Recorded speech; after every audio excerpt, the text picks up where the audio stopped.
So hello everyone, मेरा नाम है तुषार और आज की वीडियो में हम देखेंगे कि ऑपरेटर्स क्या होते हैं। तो ऑपरेटर्स जनरली हम यूज़ करते हैं जब हमको किसी भी दो वेरिएबल्स को या तो कंपेयर करना है या तो उनको ऐड करना है या तो सब्सट्रैक्ट करना है। तो बहुत सारे ऑपरेशंस होते हैं जो हम प्रोग्राम में परफॉर्म करते हैं। जैसे कि मान लीजिए हमें कैलकुलेटर बनाना है, तो हम दो वेरिएबल्स को प्लस करना चाहेंगे। हमें कोई सी कंडीशन रखनी है तो हम उसमें ये देखेंगे कि इस कंडीशन से ऊपर वाले नंबर चाहिए तो तब हमें एक ऑपरेटर चाहिए, इस नंबर से कम के नंबर चाहिए तो हमको तब ऑपरेटर चाहिए। तो अलग अलग ऑपरेशन के हिसाब से हम ऑपरेटर्स को यूज करते हैं। तो जनरली लिख लीजिए, मान लीजिए आपने लिखा 2 + 3। तो इसमें ये जो 2 और 3 है ये है ऑपरेंड, और ये बीच में जो प्लस का साइन है इसको बोलते हैं ऑपरेटर। तो ये ऑपरेटर्स होते हैं। जावा में अलग अलग टाइप के ऑपरेटर्स होते हैं, जिसमें सबसे पहले आता है अरिथमेटिक ऑपरेटर। तो अरिथमेटिक ऑपरेटर में एक होता है प्लस, फिर होता है माइनस, एक होता है इनटू जो मल्टीप्लिकेशन के लिए यूज होता है, फिर एक होता है डिवाइड और एक होता है मॉड्यूलस। तो इन सब का अपना अपना यूज है जो कि मैं आपको अभी करके बताऊंगा। इनको मैं कमेंट आउट कर देता हूँ, फिर आपको एक एक करके बताऊंगा कि ये यूज कैसे करते हैं। तो जनरली आप प्लस को तब यूज करते हैं जब आपको दो नंबर्स को ऐड करना होता है। तो यहाँ अपन करके देखेंगे। मान लिया आपने लिखा 2 + 3, तो आंसर आना चाहिए 5। तो आंसर 5 आ गया। अब अगर आप सेम चीजें बाकी ऑपरेटर्स पे करेंगे, आप इसको माइनस करके देखिए, फिर यहाँ पे मल्टीप्लाई करके देखिए, फिर यहाँ पे डिवाइड करके देखिए।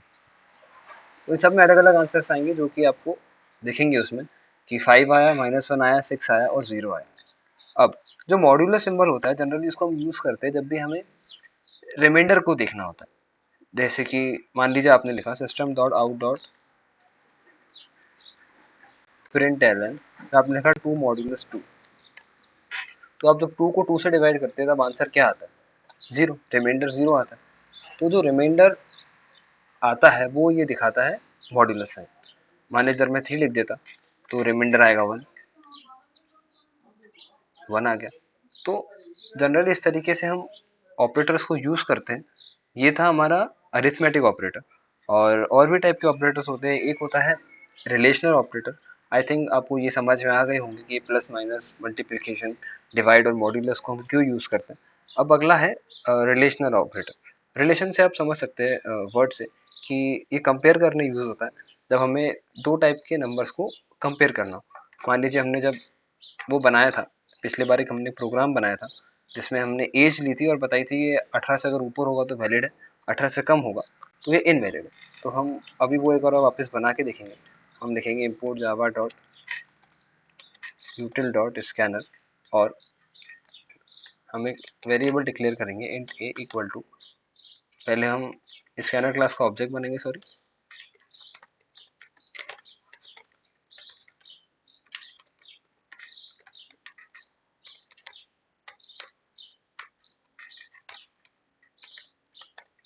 फिर हम एक मिनट,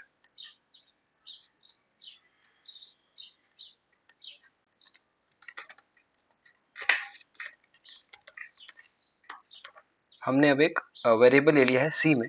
अब हमने क्या किया था पिछली बार कि हमने कंडीशन रखी थी कि अगर ये जो वैल्यू है ये 18 से ऊपर होगी तो वो वैलिड प्रिंट करेगा, अगर 18 से कम होगी तो इनवैलिड प्रिंट करेगा। तो हम इसको ऐसे लिखेंगे लेस देन इक्वल टू 18, तो ये प्रिंट करे वैलिड एल्स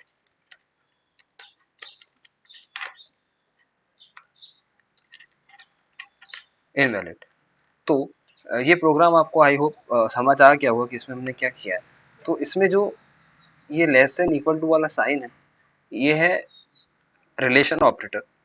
और इसमें और टाइप के होते हैं, जैसे कि इक्वल टू होता है जो हम यूज करते हैं कि जब इसकी वैल्यू सेम ही हो, जैसे हम इक्वल टू लगाते हो तो तभी चलेगा जब इसकी वैल्यू 18 होगी। और एक होता है नॉट इक्वल टू, जो हम तब यूज करते हैं जब इसकी वैल्यू 18 ना हो। अब ये किसी पे भी चल जाएगा, मान लीजिए आपने 18 नहीं रखा तो ये वैलिड प्रिंट करेगा। तो ये यूज होता है नॉट इक्वल टू का। फिर एक होता है ग्रेटर देन, जो हम यूज़ करते हैं जिसकी वैल्यू इससे ग्रेटर देन है, अगर आप ग्रेटर देन लिखेंगे सिर्फ तो वो 18 से ऊपर वाली वैल्यू लेगा। अगर आप ग्रेटर देन इक्वल टू लेंगे तो वो 18 को मिलाएगा भी और 18 से ऊपर वाली वैल्यूज भी देगा। तो एक ये होता है, और एक होता है लेस देन इक्वल टू। तो एक है लेस देन और एक है लेस देन इक्वल टू। तो दोनों का डिफरेंस मैं बता चुका हूँ आपको कि क्या होता है। अब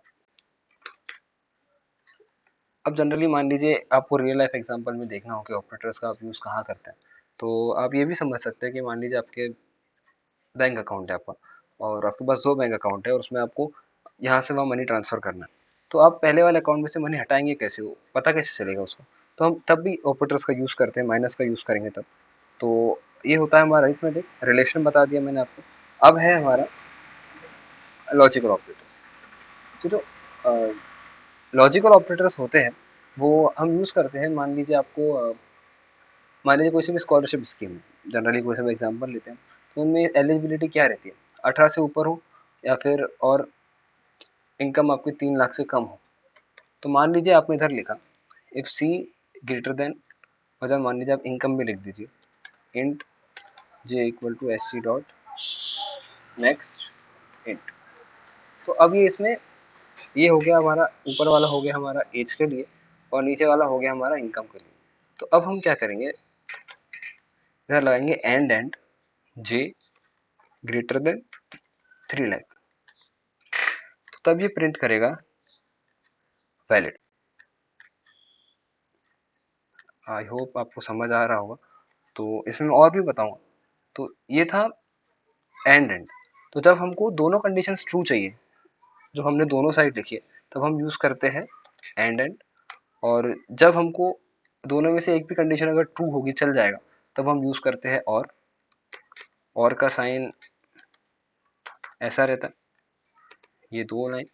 और एक होता है नॉट, जो मैं बता चुका हूँ। तो ये 3 साइंस होते हैं। तो इसमें ये तभी चलेगी कंडीशन जब दोनों कंडीशन ट्रू होंगी। मैं इसको चला के दिखाता हूँ आपको। तो हम पहले एज डालेंगे 19, फिर हम इनकम डालेंगे 3 लाख, तो वैलिड दिखाए। अब अगर इसमें से एक भी कंडीशन इनवैलिड होती तो ये नहीं चलता। मान लीजिए मैंने एज कम लिख दी और इनकम मैंने ज़्यादा लिख दी, ठीक है, तो वो इनवैलिड दिखाएगा। अब और कब यूज होता है, जब दोनों में से एक भी कंडीशन ट्रू हो। अगर मैं सेम कंडीशन पे और लगाऊंगा, तो ये 16 लिखा मैंने, तो ये वैलिड दिखाएगा। तो ये यूज होता है, दो टाइप के रिलेशन ऑपरेटर हो गए, सॉरी ये लॉजिकल ऑपरेटर्स हो गए। और नॉट वाला भी जब अगर हमको वो नहीं चाहिए हो, तो जनरली ये 2 टाइप के रहते हैं। और एक रहता है असाइनमेंट ऑपरेटर, जो कि हम मान लीजिए हमने यहाँ पे लिखा इंट सी तो हो गया सी डी इक्वल टू 19। तो ये जो 19, ये जो इक्वल टू आपने इसमें लगाया है, ये है असाइनमेंट ऑपरेटर, जो कि ये वैल्यू असाइन कर रहा है इसमें। अब मान लीजिए आपने इधर लिख के रखा है, तो और जो एक इक्वल टू होता है वो अलग होता है, जब वो कंपेरिजन के लिए होता है, वो रिलेशनल में आता है। ठीक है, तो दोनों में आप कंफ्यूज मत होना। तो और असाइनमेंट ऑपरेटर्स में और भी चीज़ें होती है, जैसे कि मान लीजिए आपको इसकी वैल्यू प्लस करनी है, तो आप सी डी प्लस प्लस लिख सकते हैं। C d equal to c d plus 1 लिखेंगे ज़्यादातर, मान लीजिए। तो इससे इसकी वैल्यू 20 हो जाएगी। ये आपको समझ आ रहा होगा। तो लेकिन एक और ऑपरेटर आप इसको ऐसे भी यूज़ कर सकते हैं, मान लीजिए प्लस इक्वल टू 1। तो इसका मतलब क्या है, c d equal to c d plus 1। तो आई होप आपको समझ आ रहा होगा कि ये जो प्लस इक्वल टू है, इसका मतलब होता है equal to c d plus 1। और same goes with minus, c d minus equal to 1। आप 1 की जगह कुछ और भी लिख सकते हैं, जो भी वैल्यू आपको सब्सट्रैक्ट करनी है। तो ये हो जाएगा c d equal to c d minus 1। Same होता है मल्टीप्लीकेशन के लिए, मल्टीप्लीकेशन इक्वल टू 1। तो,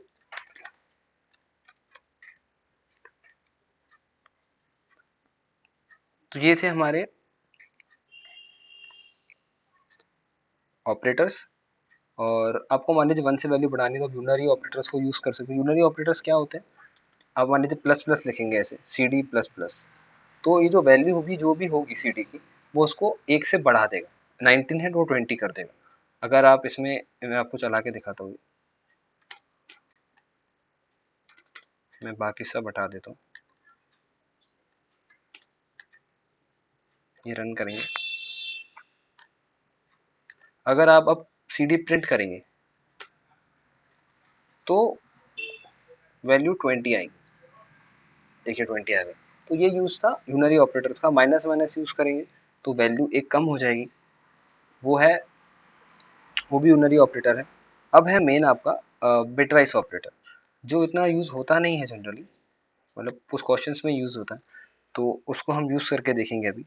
वो अलग अलग टाइप के होते हैं। सबसे पहले होता है एंड, फिर होता है और, फिर होता है एक्सॉर। ये सारे कंडीशन आपने सब दूसरे सब्जेक्ट में भी पढ़े होंगे, जो एंड और ऑपरेशन उसमें हम यूज करते हैं, जैसे कि 0 1 भी 0 आता है एंड में, तो आपने पहले पढ़े होंगे ये, तो आपको इजी पड़ेगा, वरना मैं आपको बताऊंगा अभी। तो ये होता है कॉम्प्लीमेंट, फिर ये होता है लेफ्ट शिफ्ट के लिए, फिर ये होता है राइट शिफ्ट के लिए। तो ये अलग अलग टाइप के बिटवाइस ऑपरेटर है। मैं इसमें आपको एक जो चला के दिखाता हूँ कि ये वर्क कैसे करता है। तो मान लीजिए आपने लिखा int a equal to 5, int b equal to 3, और फिर आपने प्रिंट किया ए एंड बी। तो आपके हिसाब से क्या प्रिंट होना चाहिए, हम इसको देखते हैं कि इसका आंसर क्या आता है। तो इसका आंसर आया 1। अब इसका आंसर 1 क्यों आया, उसके पीछे एक रीज़न है, क्योंकि जो 5 है, आप 5 को क्या लिख सकते हैं, 5 को बाइनरी में लिखेंगे तो क्या आएगा, 0, एक मिनट मैं आपको ऐसे लिख के बताता हूँ, 0 1 0 1, ठीक है। अब आप 3 को क्या लिख सकते हैं, 3 को क्या लिखते हैं, 0 0 1 1। अब चीज़ क्या होती है इसमें एंड में, ये क्या करता है, ये बिट बाय बिट देखता है। अब ये इसको इंटू करेगा तो 1 इंटू 1 1 आता है, 0 1 0 आता है, 1 0 0 आता है, 0 0 0 आएगा। तो आंसर क्या है 1, और आपको आंसर क्या मिला है 1। तो ये होता है बिटवाइस ऑपरेटर। ऐसे ही काम करते हैं और ऑपरेटर भी देखेंगे तो आंसर कुछ और आएगा। सो रन करके देखिए, एक मिनट मैं हटा देता हूँ।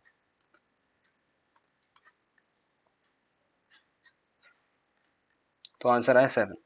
अब ये क्यों आया होगा, क्योंकि 1 + 1 1 आएगा, 0 1 1 आएगा, 1 0 1 आया, और ट्रिपल 1 को आप चेंज करेंगे तो आंसर आता है 7। तो ये होता है बिटवाइज ऑपरेटर। ऐसे ही बाकी भी ऑपरेटर्स है जो आप खुद यूज करके देखना कि कैसे यूज होता है। फिर ये इतने ही ऑपरेटर्स होते हैं जनरली, जो मैंने अभी इस वीडियो में डिस्कस किए। आगे के कुछ टॉपिक्स हैं वो हम अगली